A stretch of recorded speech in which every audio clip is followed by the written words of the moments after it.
Well, thank you, everybody. So we're running a bit behind, so we'll keep the Q&A slightly shorter, I guess. Well, first of all, two very exciting use cases.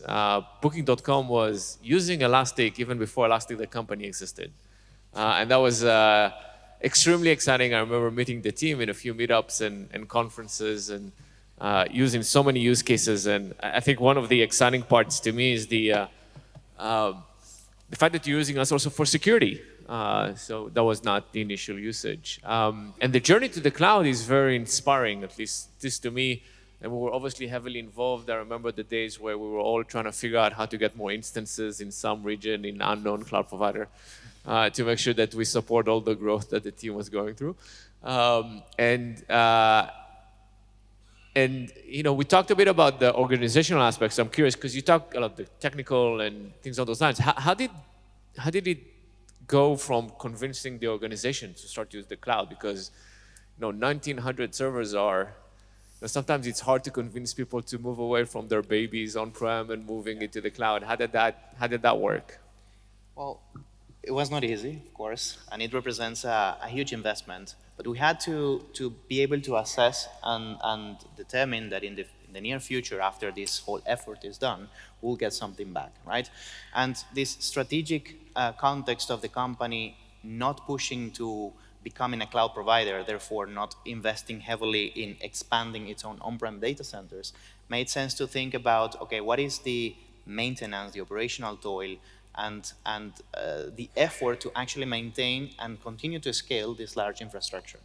So this was one of the focus we used. We understood that it was a challenge.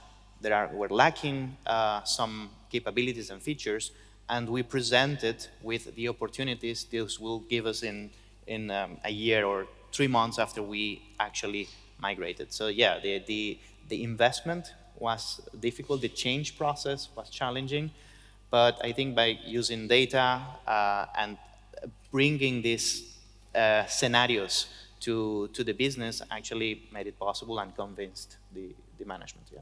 And the things that we were also very excited is that you tested, and we know about the quality and the engineering skills and the tenacity of the team itself of Booking, and the cloud, Elastic Cloud, was good enough for your security data, which is highly important to keep safe and secure. At Swift, you talked about the organizational changes that you're going through, and I get excited about it because there's kind of like this circular motion between things that happen in the industry that are powered by products that go back and being happening in the industry. For example, I think observability is a good example of where multiple products are kind of like collapsing together, right? It's like logs, APM, and infrastructure monitoring and other tools. They used to be like completely different set of product sets and different type of companies doing it, and now the expectation is that it's going to be the same thing in SIEM. And the things that at least we try to empower through our products is this like platform, the common schema to be able to use it.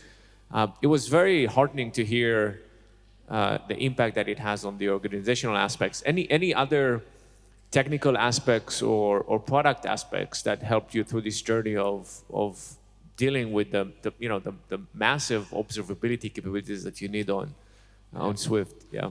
Yeah.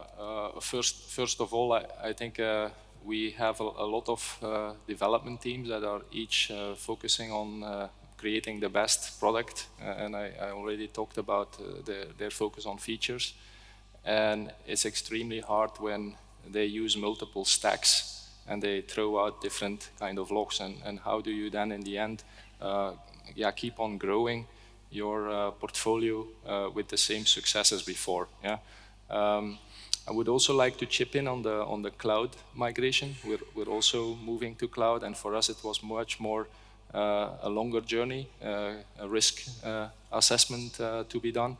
But we are extremely happy that will actually allow us to bring our observability at the scale which we will need, and also the time to value. Yeah? There's a lot of features that we would like to unlock a lot faster with the pace of Elastic, which we have a hard time following up on the on-prem side. So Our challenge right now is that we will need to be ready for Swift's new platform in the future, which will dramatically scale and require scale from us. And I only actually see this achievable in the cloud. In the cloud, yeah, I saw in the slide that you already have a few cloud installations, and Yep.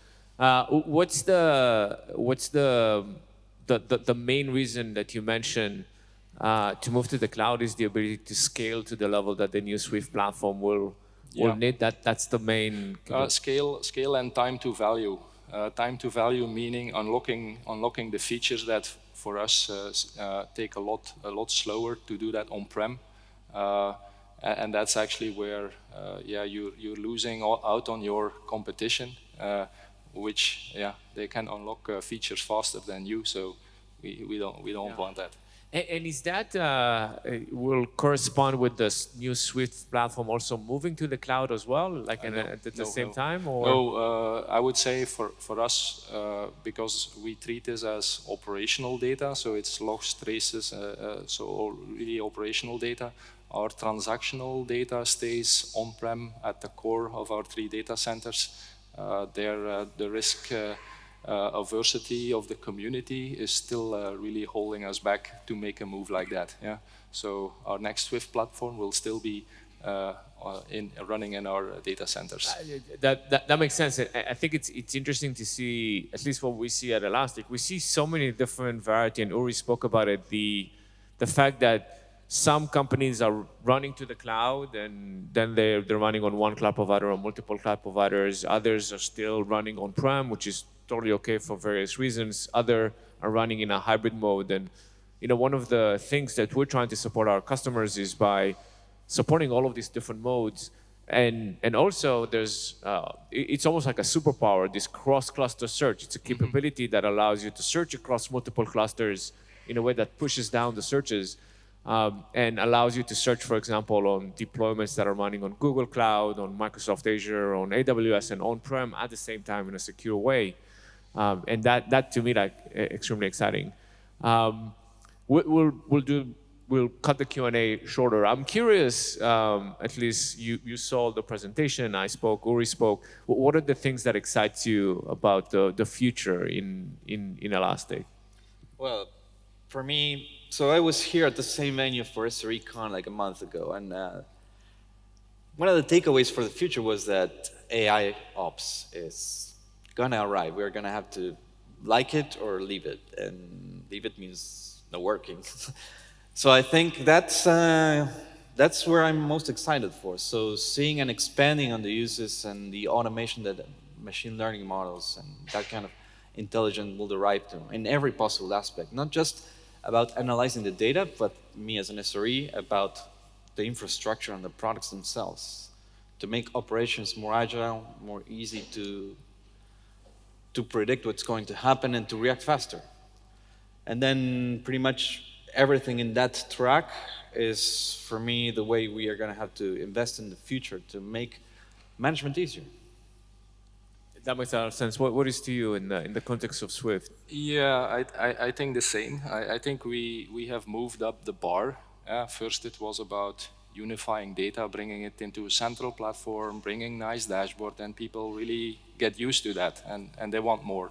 Yeah, so they clearly want also this ML, anomaly detection kind of thing, and not having to watch dashboards anymore, but get alerted when something goes wrong, and preferably before it gets wrong. So our maturity is upward. They really want more, and it has to be delivered faster.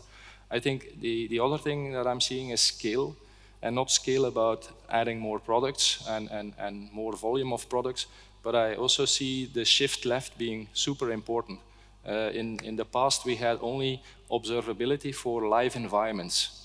And now this is moving down to qualification environments, integration environment, development environments. So the developers really want observability while they are making their products. And that's a big shift.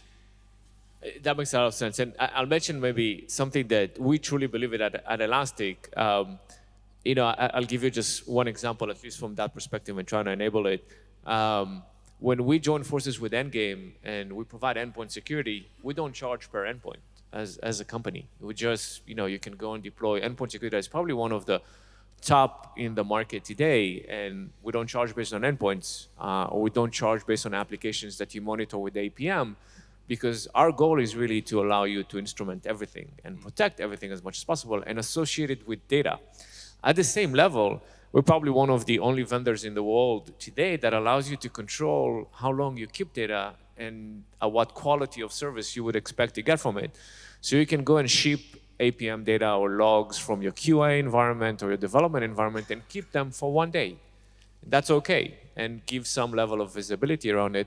While for production systems, you can keep it for many weeks. And so a lot of that is about putting data at the hands of people. And I would say like Swift and Booking are two of our favorite examples of usage of Elastic internally at the company. It makes us very proud about the scale and the importance of the tools that we build. So thank you for using Elastic. And we're here for many years to come to support you. So thank you very much. Thank you. We're going to have a break, and we're going to have a talk after that. So enjoy the break and see you later. Ciao.